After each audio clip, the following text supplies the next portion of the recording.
Sedang viral di media sosial, seorang pria peminta-minta beraksi di sebuah pasar.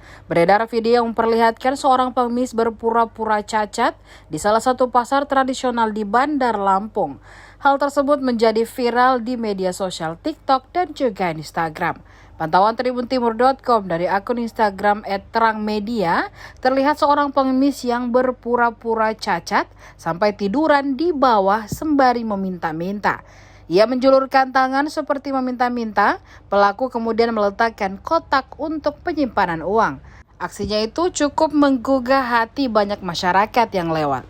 Terlihat ada sejumlah orang memberikan uang dalam kotak tersebut. Namun, aktingnya seketika buyar saat bapak-bapak datang mengamuk dan memarahi si pengemis. Pria parubaya itu mengusir si pengemis. Entah karena panik atau takut, si pengemis sampai bangun dan berlari terbirit-birit menjauh dari lokasi mengemisnya itu.